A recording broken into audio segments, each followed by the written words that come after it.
BJP की बड़ी जीत है, जिसका श्रेय योगी आदित्यनाथ को ही जाता है। Bureau report, news 18 network.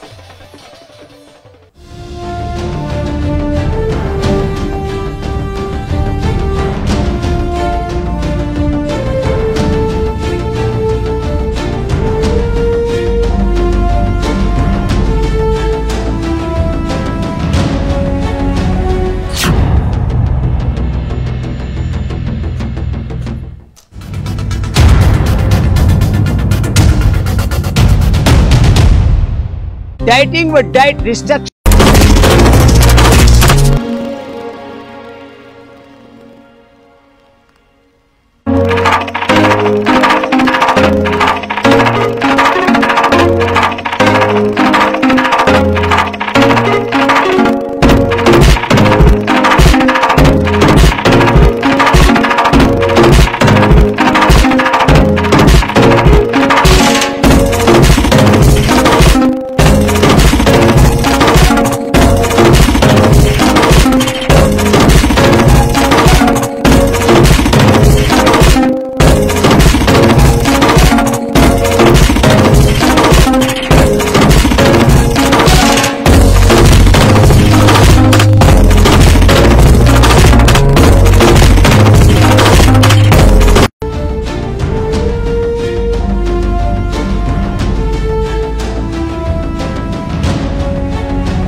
जनादेश 2022, ये पूरी कहानी आप देख पा रहे हैं। हुआ क्या उत्तर प्रदेश में, पूरी कथा आपके सामने एक एक कर बता रहे हैं। 9 बजे से जब से ये कार्यक्रम शुरू हुआ हमने सारी चीजें दिखाई, लेकिन अभी बहुत कुछ बाकी है। जिस गोरखपुर से योगी आदित्यनाथ के राजनीतिक और आध्यात्मिक गुरु महंत अवैधनाथ 4 बार सांसद रहे, उसी सीट से योगी 1998 में 26 साल की उम्र में लोकसभा पहुंच गए। इसके बाद उन्होंने कभी पीछे मुड़कर नहीं देखा। अपने सियासी विरोधियों से एक एक कर वो निपटते रहे। आइए आपको दिखाते हैं योगी आदित्यनाथ का राजनीतिक सफर।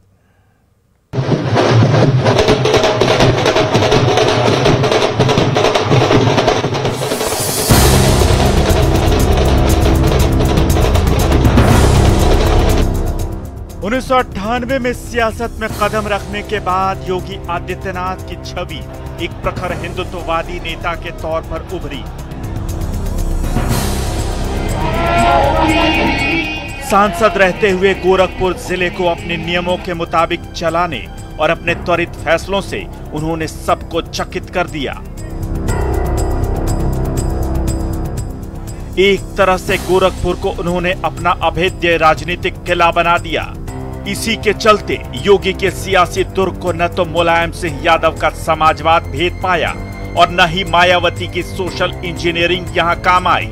योगी आदित्यनाथ 26 साल की उम्र में 12वीं लोकसभा के सबसे कम उम्र के सदस्य थे। पहला चुनाव वो 26,000 के अंतर से जीते। 1999 के चुनाव में जीत हार का ये अंतर 7,322 तक सिमट गया। मंडल राजनीति के उभार ने उनके सामने गंभीर चुनौती पेश की। वो गोरखपुर से लगातार 5 बार यानी 1998, 1999, 2004, 2009 और 2014 में सांसद बने। गोरखपुर लोकसभा सीट से 2014 में 3 लाख से भी ज्यादा वोटों से वो चुनाव जीते। 2009 में उन्होंने 2 लाख से भी ज्यादा वोटों से जीत हासिल की थी। पूर्वांचल पर योगी आदित्यनाथ की सबसे ज्यादा पकड़ मानी जाती है। उनकी सबसे बड़ी खासियत जनता से सीधा संवाद और संपर्क है। भारत माता की, भारत माता की। राजनीति के मैदान में आते ही योगी आदित्यनाथ ने सियासत की दूसरी डगर भी पकड़ ली। उन्होंने हिंदू युवा वाहिनी का गठन किया और धर्म परिवर्तन के खिलाफ मुहिम छेड़ दी। हिंदू युवा वाहिनी ने गोरखपुर में ऐसा माहौल तैयार किया जिसके चलते आज तक उन्हें कोई चुनौती नहीं दे सका। यहां तक कि 2017 में मुख्यमंत्री की कुर्सी दिलवाने में भी हिंदू युवा वाहिनी का एक फैक्टर माना जाता है। कट्टर हिंदुत्व की राह पर चलते हुए योगी विवादों में भी बने रहे। लेकिन उनकी ताकत लगातार बढ़ती गई। 2007 में गोरखपुर में दंगे हुए तो योगी आदित्यनाथ को मुख्य आरोपी बनाया गया। गिरफ्तारी भी हुई, इस पर कोहराम भी मचा। योगी के खिलाफ कई आपराधिक मुकदमे भी दर्ज हुए, लेकिन इन सब ने उन्हें एक बड़े और कट्टर हिंदुत्ववादी नेता के तौर पर उभरने में मदद की। माता की, भारत माता की। अब तक योगी आदित्यनाथ की हैसियत ऐसी बन गई कि वो जहां खड़े होते सभा शुरू हो जाती। वो जो बोल देते हैं उनके समर्थकों के लिए कानून बन जाता है। यही नहीं, होली और दिवाली जैसे त्योहार कब मनाया जाए, इसके लिए भी योगी आदित्यनाथ गोरखनाथ मंदिर से ऐलान करते हैं। गोरखपुर और आसपास के इलाकों में योगी आदित्यनाथ और उनकी हिंदू युवा वाहिनी की तूती बोलती है।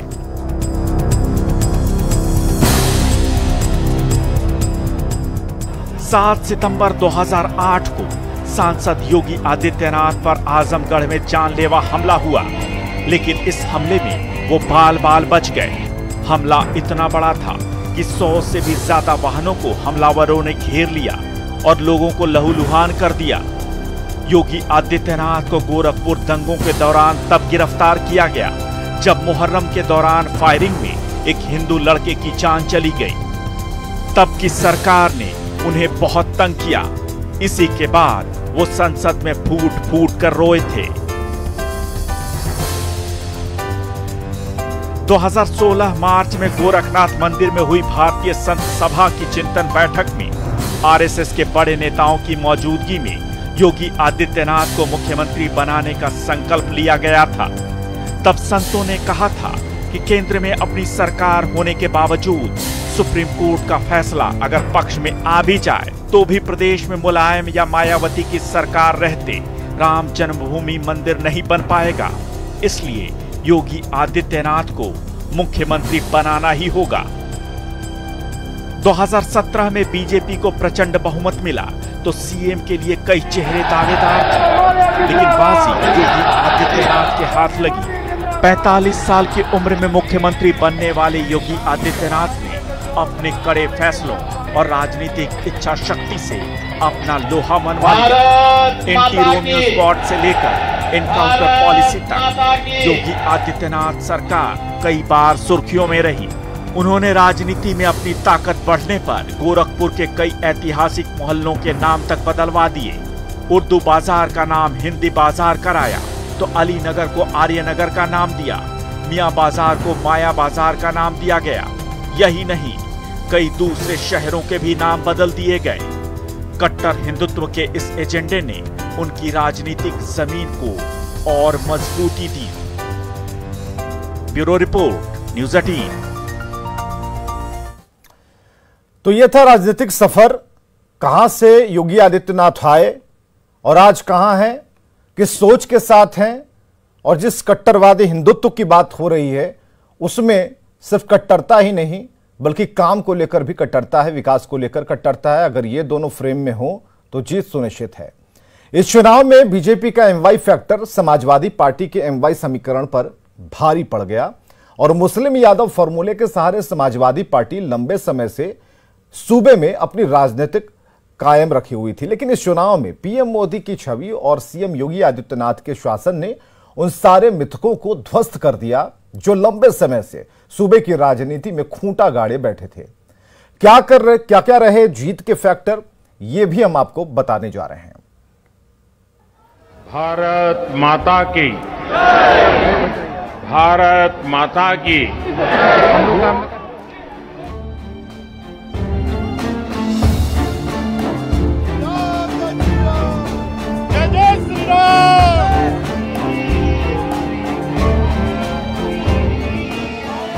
यूपी में प्रचंड जीत का ये जश्न है। बीजेपी की प्रचंड जीत ने यह साबित कर दिया कि पीएम मोदी के सामने दूर दूर तक कोई नहीं। पीएम मोदी और योगी की केमिस्ट्री ने उत्तर प्रदेश में इतिहास रच दिया। यूपी के सियासी इतिहास पर नजर डालें तो ये पिछले 37 सालों में पहली बार हो रहा है जब जनता ने किसी एक चेहरे को लगातार दूसरी बार मौका दिया हो।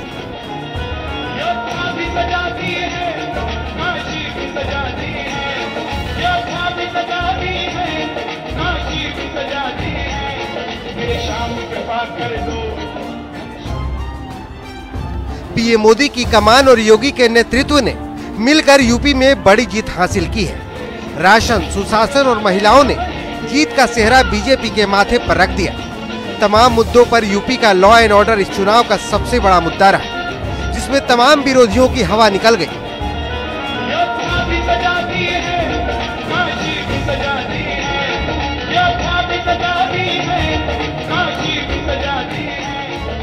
कोरोना के इस कालखंड में आपके घर का चूल्हा जलता रहे, इसके लिए मुफ्त राशन देने की व्यवस्था हमारे ही सरकार ने की है।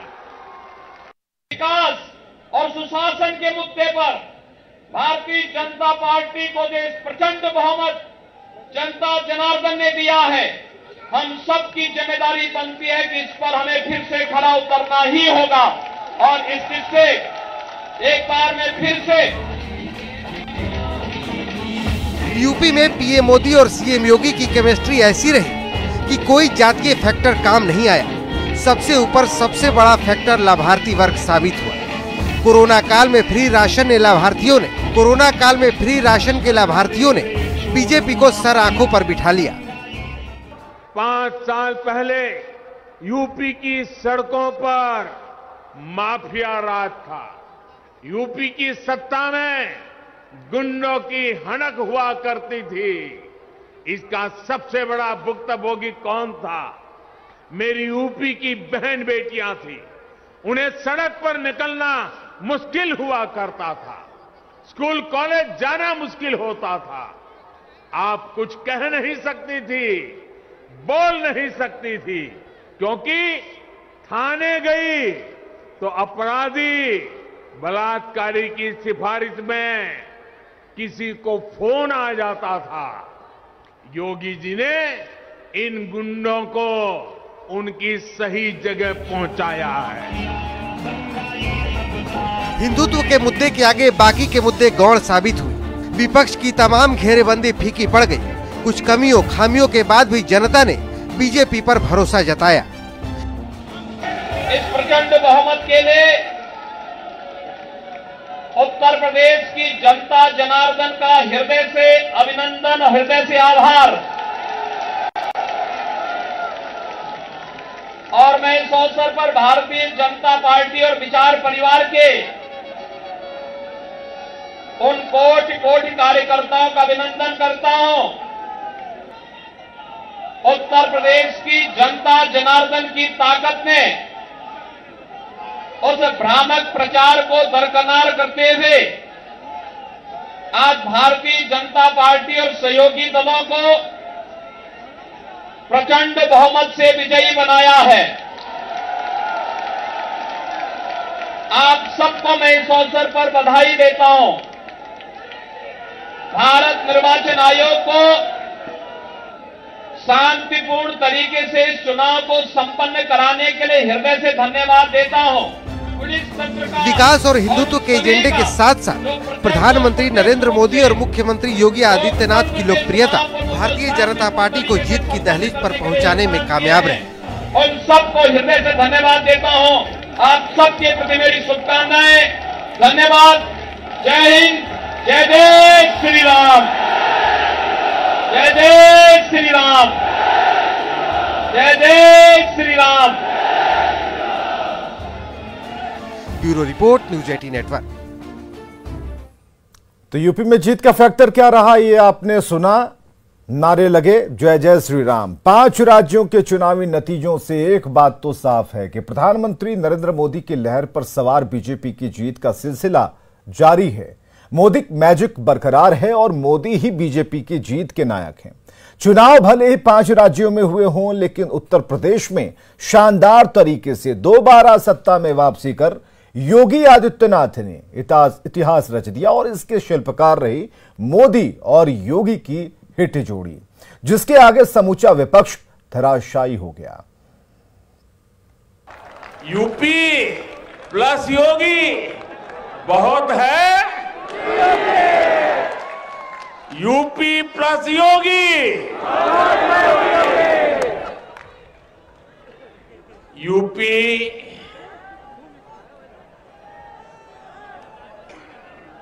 UPYOGI।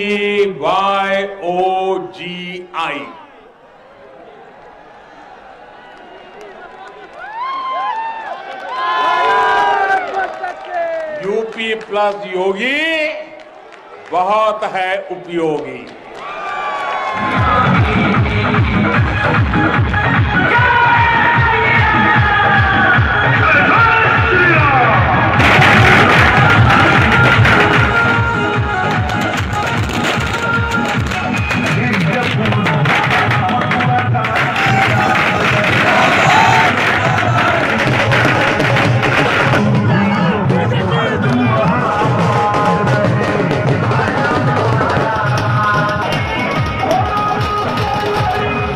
उत्तर प्रदेश विधानसभा चुनाव में जिस उपयोगी शब्द की चर्चा प्रधानमंत्री नरेंद्र मोदी अपनी चुनावी रैलियों में करते थे, जिस उपयोगी शब्द पर जनता की तालियां गूंजती थी, वो स्लोगन अब सच साबित हुआ है।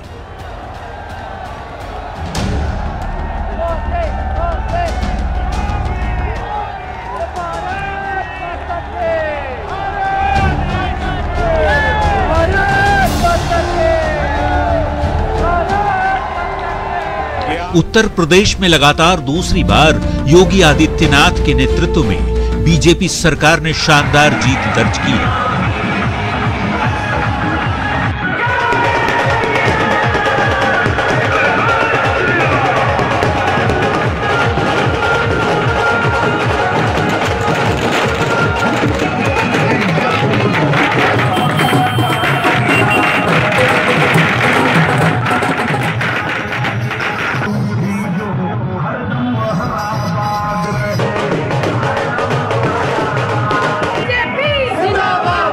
इस फैसले से एक बात तो साफ है कि प्रधानमंत्री नरेंद्र मोदी की प्रचंड लहर पर सवार भारतीय जनता पार्टी की जीत जारी है।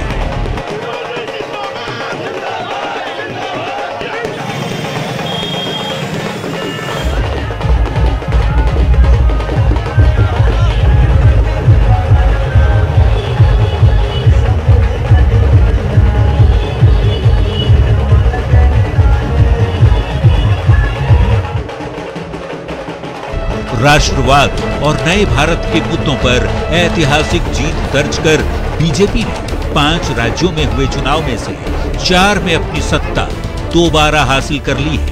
मोदी की रणनीति के सामने विपक्ष के सारे सियासी समीकरण ध्वस्त हो गए और प्रधानमंत्री नरेंद्र मोदी एक बार फिर ऐतिहासिक जीत के शिल्पकार बने।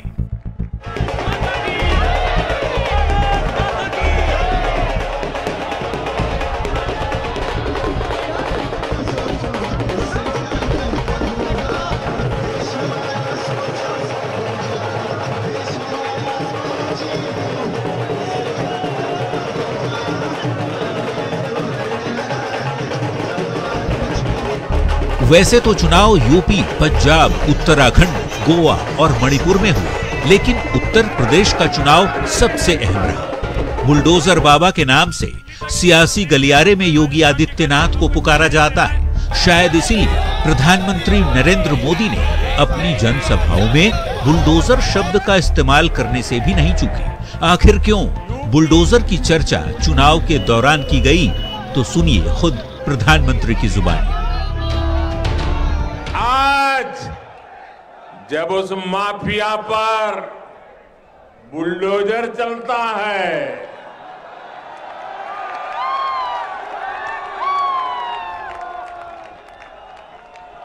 बुलडोजर तो गैर कानूनी इमारत पर चलता है, लेकिन दर्द उसको पालने पोसने वालों को होता है।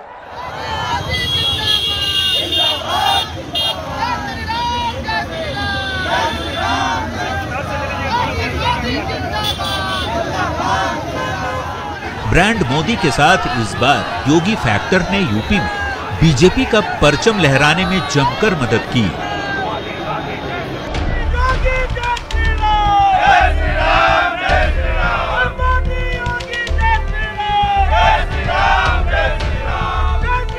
लखनऊ से सीएम योगी ने तो दिल्ली से प्रधानमंत्री मोदी ने विकास को रफ्तार दिया।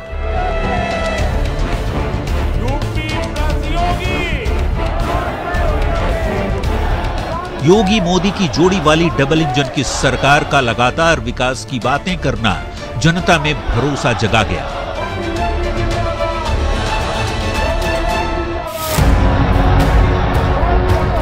इस तरह मोदी योगी के सियासी जादू के आगे विपक्षी दलों के नेताओं की एक न चली और वे चुनावी पिच पर धराशायी हो गए।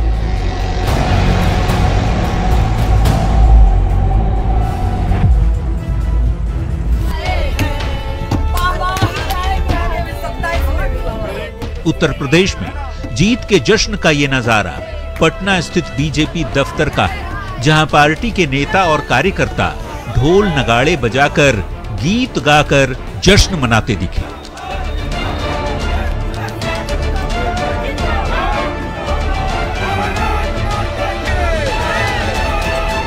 पांच साल पहले 2017 के उत्तर प्रदेश विधानसभा चुनाव में भी बीजेपी ने मोदी के चेहरे को आगे कर 2/3 बहुमत के साथ 15 साल बाद सत्ता में वापसी की थी।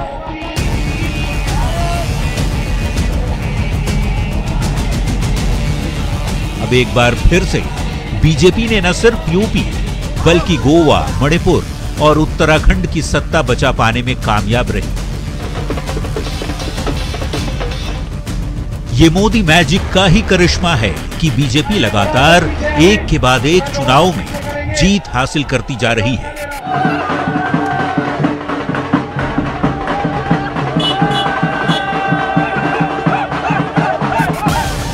किसान आंदोलन, महंगाई जैसे मुद्दों को मोदी ने अपने तरीके से नियंत्रित कर देश में वो माहौल बना डाला जिसने बीजेपी की जीत की पटकथा ही लिख डाली।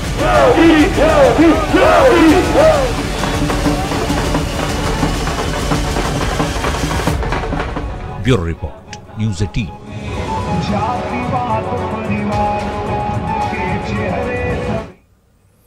तो 5 राज्यों के चुनावी नतीजों से एक बात शीशे की तरह साफ हो चुकी है कि इस बार परिवारवाद की करारी हार हुई। यूपी में मुलायम फैमिली हो या फिर गांधी फैमिली या फिर पंजाब की बादल फैमिली, सभी परिवारों के सदस्य अपनी सीट बचा पाने में बुरी तरह से विफल साबित हुए। सवाल यही है कि आखिर जनता ने परिवारवाद को खारिज क्यों कर दिया और फैमिली पॉलिटिक्स पर विकास के मुद्दे ही हावी रहे। सीधी समझ है भाइयों, काम करने वाली सरकार चाहिए, योजनाओं को जमीन पर लागू करने वाली सरकार चाहिए। और यही होती है डबल इंजन की सरकार की ताकत। सिर्फ और सिर्फ अपने परिवार की सेवा में लगे रहने वाले लोग, अपने परिवार का भला सोचने वाले लोग, गरीब के लिए, दलित, पीड़ित, शोषित, वंचित के लिए, छोटे किसान के लिए ये कभी भी सोच नहीं सकते, काम कभी कर नहीं सकते।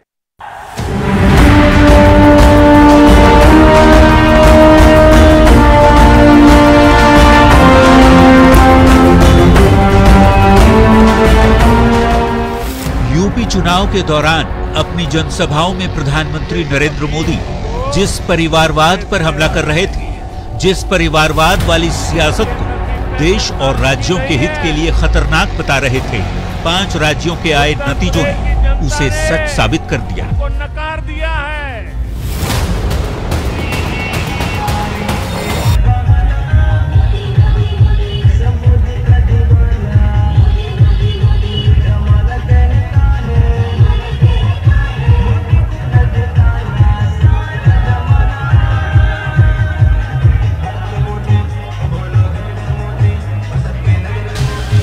क्योंकि उत्तर प्रदेश सहित 5 राज्यों के चुनाव के जो नतीजे सामने आए, उसमें साफ देखा जा सकता है कि लोगों ने परिवारवाद को ठेंगा दिखा दिया।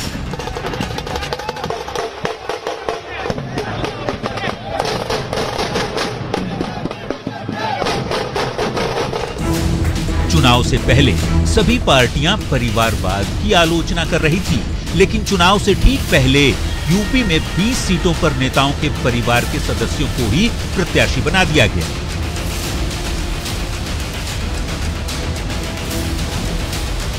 युवाओं को परिवारवाद पसंद नहीं आया, तभी तो उत्तर प्रदेश में मुलायम सिंह यादव का परिवार हो, यूपी में ही गांधी फैमिली की बात हो या फिर पंजाब में प्रकाश सिंह बादल का परिवार, सभी को मुंह की खानी पड़ी क्योंकि ज्यादातर परिवार के उम्मीदवार बुरी तरह हार गए।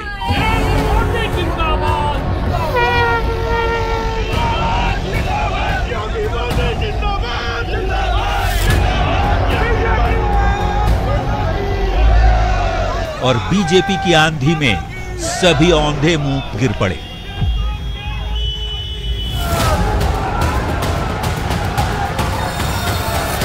बात यदि यूपी के पूर्व सीएम अखिलेश यादव की करें तो साल 2014, 2017, 2019 और अब 2022 में लगातार अखिलेश यादव को चौथी बार हार का मुंह देखना पड़ा।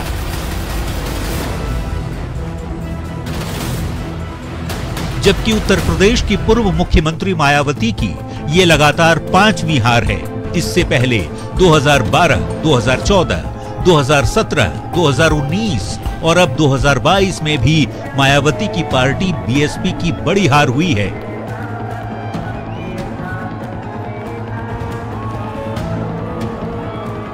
कभी बहुमत की सरकार बनाने वाली मायावती की पार्टी इस विधानसभा चुनाव में केवल 1 सीट ही जीत पाई।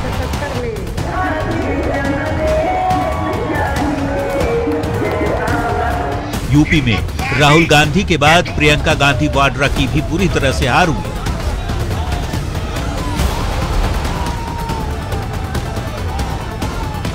राहुल गांधी जहां 2019 के लोकसभा चुनाव में अमेठी से बाहर हो गए, तो वहीं इस बार प्रियंका के नेतृत्व में यूपी के चुनावी रण में कांग्रेस की करारी हार हुई और पार्टी महज 2 सीटों पर ही सिमट गई।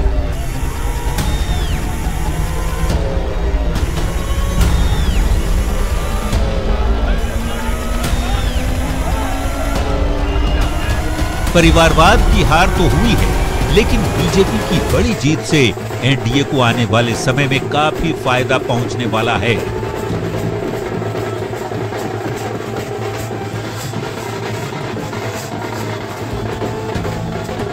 क्योंकि जिन 5 राज्यों में चुनाव हुए वहां लोकसभा की कुल 102 सीटें हैं। इनमें अकेले यूपी में 80 सीटें हैं। उत्तर प्रदेश देश में सबसे अधिक सांसद भेजने वाला राज्य है।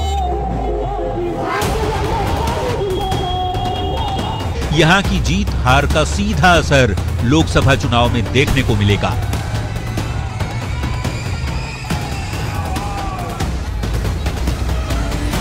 यही वजह है कि भाजपा का सबसे ज्यादा फोकस यूपी पर ही है और रहा भी।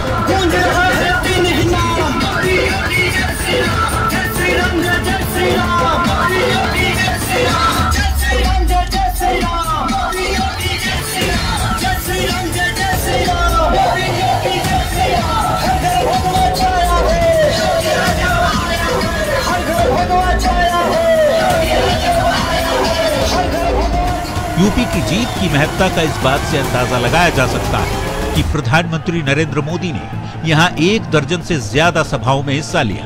अंतिम चरण के मतदान के दौरान वो खुद अपने क्षेत्र वाराणसी में 3 दिनों तक डटे रहे।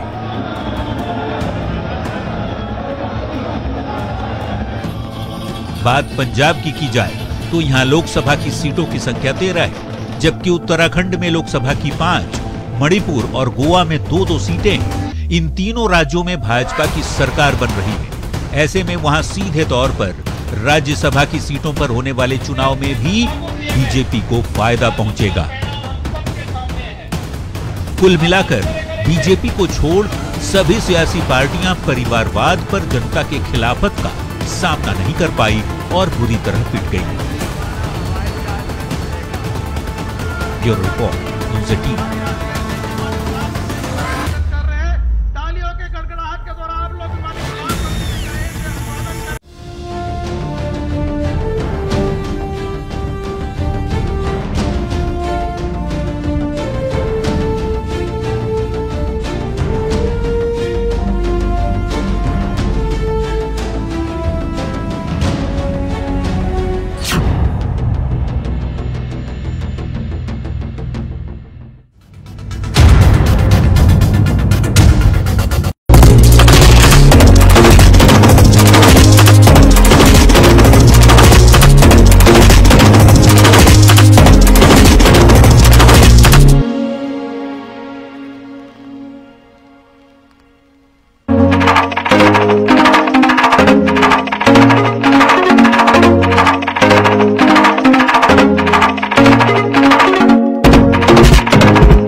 में बीजेपी की जीत को पीएम ने बताया लोकतंत्र का उत्सव। कहा बीजेपी को मिला समर्थन, बहुत बड़ा संदेश, जनता ने विकासवादी राजनीति को चुना। चारों दिशाओं से आशीर्वाद मिला है।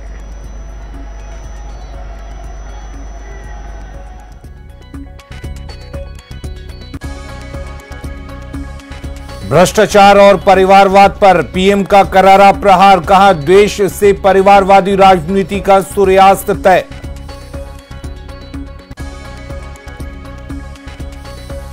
उत्तर प्रदेश में बीजेपी की जीत पर योगी आदित्यनाथ ने जनता को दिया धन्यवाद। कहा जनता ने राष्ट्रवाद, सुशासन, सुरक्षा और विकास को चुना।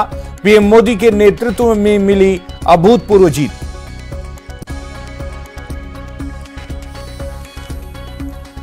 पंजाब में आम आदमी पार्टी का क्लीन स्वीप, 117 में से 92 सीटों पर जीत। नवजोत सिंह सिद्धू और कैप्टन अमरिंदर सिंह चुनाव हारे।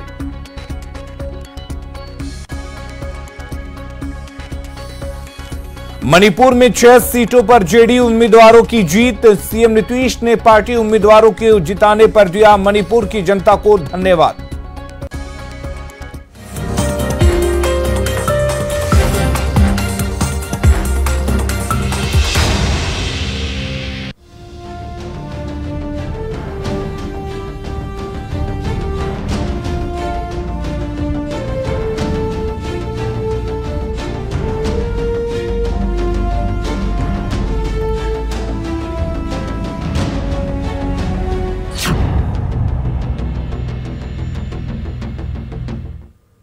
नमस्कार, मैं हूं आपके साथ अलीम अतहर। उत्तर प्रदेश समेत 4 राज्यों में बीजेपी की बड़ी जीत ने एक बार फिर साबित कर दिया है कि बीजेपी ही एकमात्र पार्टी है जिस पर जनता को सबसे ज्यादा भरोसा है।